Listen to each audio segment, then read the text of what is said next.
Mateus capítulo 9, versos 14 a 17. A alegria do reino.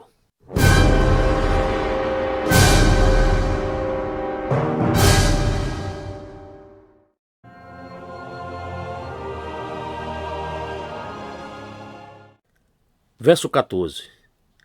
Então chegaram ao pé dele os discípulos de João, dizendo: Por que jejuamos nós e os fariseus muitas vezes, e os teus discípulos não jejuam?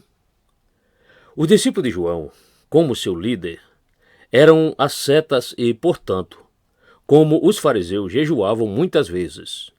Eles ficaram escandalizados porque os discípulos de Jesus foram vistos em festas e não eram vistos jejuando. Eles não murmuraram em oculto como os escribas, antes falaram face a face. Eles chegaram ao pé dele. Como amigos honestos que se sentiam magoados, eles chegaram ao quartel-general e perguntaram ao próprio Senhor. Essa expressão aberta evitou que houvesse dissensão e foi, portanto, uma atitude prudente. Quando os bons homens diferem, é recomendável levar ao próprio Senhor, pois concordamos que discordar pode ser algo muito bom, mas ter a diferença removida pela explicação é muito melhor.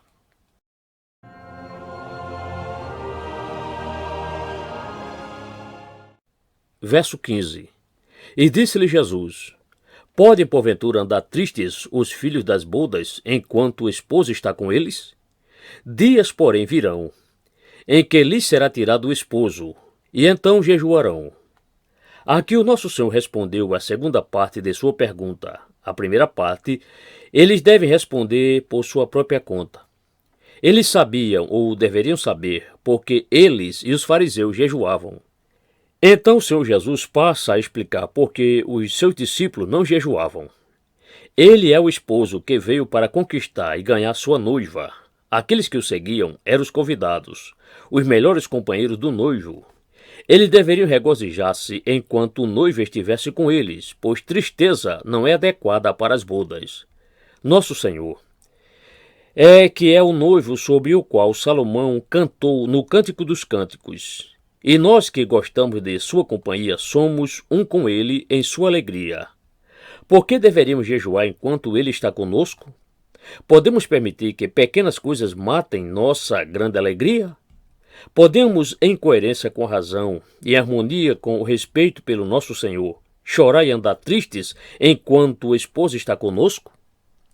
Mas Jesus prossegue dizendo: Dias, porém, virão, em que lhes será tirado o esposo. Aqui, primeiramente, ele se refere à sua morte. Será que os seus discípulos perceberam o aviso? Quando seu amado lhes fosse tirado, eles deveriam jejuar. Quão verdadeiro era isso? Dores vieram sobre eles quando ele se foi. O mesmo acontece conosco. Nosso Senhor é a nossa alegria. Sua presença é o nosso banquete. Sua ausência é o nosso jejum, sombrio e amargo. Todo jejum ritualista é uma mera casca. A realidade do jejum é conhecida apenas pelos filhos das bodas, quando seu Senhor não está mais com eles. Esse é o jejum de fato, como alguns de nós sabem muito bem. Não há casamento sem um esposo, nem pode haver algum deleite sem Jesus. Em sua presença há plenitude de alegria. Em sua ausência há profundidade de miséria. Vamos apenas repousar o nosso coração em seu amor e não desejar mais nada. Tire o senso de seu amor da alma, e o que resta é escuro, vazio e quase morte.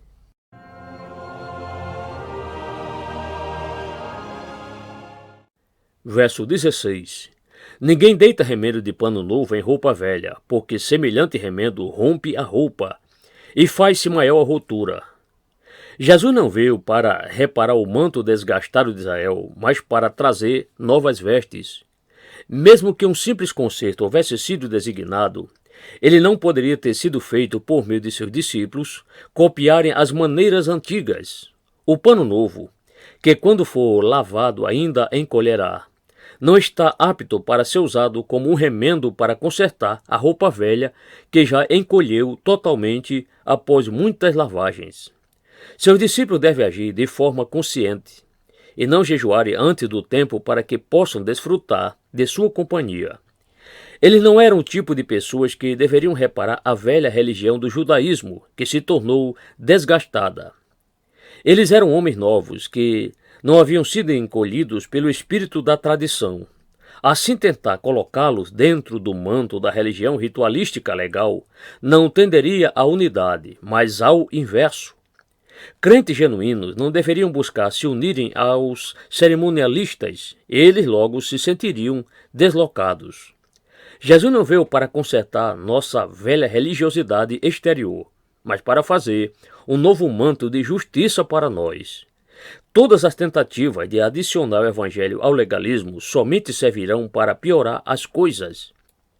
Pode-se acrescentar que as tentativas precipitadas de unir as várias igrejas por entendermos que todos seus erros estão dentro dos limites da suposta verdade somente servirão para aumentar as atuais e lamentáveis divisões e deixar a verdadeira unidade mais distante.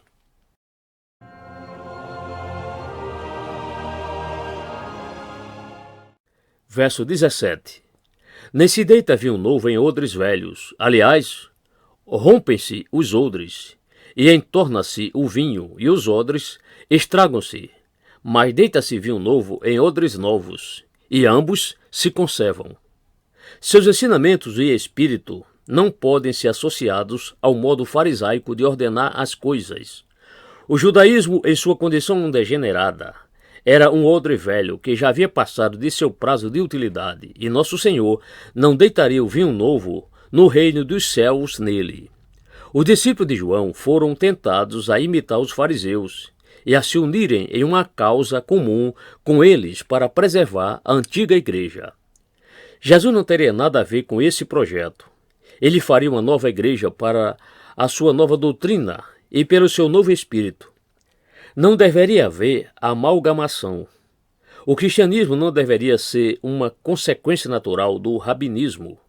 Não deveria ser uma dicotomia entre Jesus e os escribas e sua escola de pensamento, pois Cristo veio resolvido a fazer novas todas as coisas. Esse é um ensino raro em nossos dias e serve de orientação para a presente crise. Compromissos são frequentemente propostos e temos boas pessoas, como os discípulos de João, que gostariam de nos conformar com o que eles pensam está bem no presente estado de coisas, mas achamos melhor agir de forma consciente e começar de novo. A roupa velha será sempre rasgada, e rasgada por conta de nossos remendos novos. Portanto, vamos deixar a roupa velha para aqueles que preferem a antiguidade em vez da verdade. A mistura de festa por ocasião de casamento e jejuns por ocasião de funeral, o remendar roupa velha com remendos de pano novo e a colocação de vinho novo em odres velhos são todas as imagens dessas misturas e compromissos que não podem, na natureza das coisas, servir para qualquer propósito bom e duradouro. Se seguirmos o esposo nos regozijando, não iremos jejuar como os fariseus nem como os sacramentaristas. Não dê atenção aos céticos científicos, pois a fé deles não está em suas mentes. Contudo, eles conhecem o bastante para nunca ser agnósticos. Vamos fazer com as dúvidas o que nós fazemos com o jejum, e mantenhamos bem longe de nossa festa enquanto o esposo ainda está entre nós pelo seu espírito. Nós não seguiremos nada ao lado de Jesus, seguiremos Jesus crucificado somente.